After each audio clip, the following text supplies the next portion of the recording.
একজন মুসলমান হিসাবে আমার কাছে একটি প্রশ্ন বারেই ঘুরপাক খেয়েছে। আমরা দেখেছি খ্রিস্টান সম্প্রদায় সারা বিশ্বে তাদের বড়দিন একই দিনে পালন করে। আমি এখানে উপস্থিত ওলেমা মাশায়েখগণকে অনুরোধ করব, শুধু আপনাদেরকে নয়, সারা দেশে আরো অনেক অনেক জ্ঞানী ওলেমা মাশায়েখগণ আছেন। আমরা চিন্তা করে দেখতে পারি কিনা, আমরা আলোচনা করে দেখতে পারি কিনা যে বাংলাদেশের মানুষ সারা বিশ্বের মানুষের সাথে একই দিনে আমরা একসাথে রোজা এবং ঈদ পালন করতে পারি কিনা। বিজ্ঞানের যুগে এটি করা সম্ভব কিনা, কোনো উপায় আছে কিনা, এই বিষয়টি আপনাদেরকে আমি চিন্তা করার জন্য অনুরোধ করব। আমি তারেক রহমানের কথাতে দ্বিমত পোষণ না করে সহমত পোষণ করিলাম। সালামুন আলাইকুম। আমি তারেক রহমানকে ধর্মের ব্যাপারে সত্য বলার কারণে ধন্যবাদ জানাই।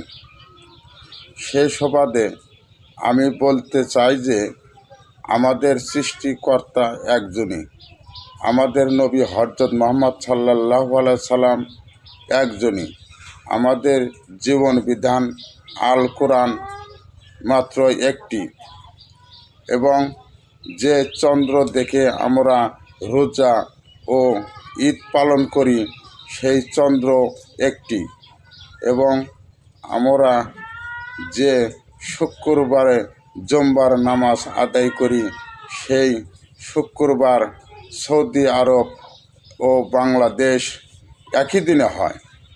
তাহলে আমরা এক আল্লাহর ইবাদত করতে, একই দিনে রোজা ও ঈদ পালন করতে আমাদের কোনো দ্বিমত নাই।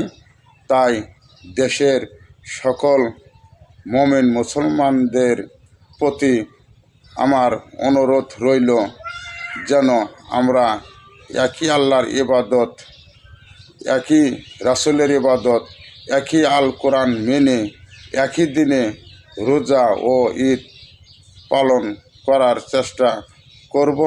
সেই তৌফিক আমাদের সকল মুমিন মুসলমানদেরকে আল্লাহ তাআলা যেন দান করেন। আমিন।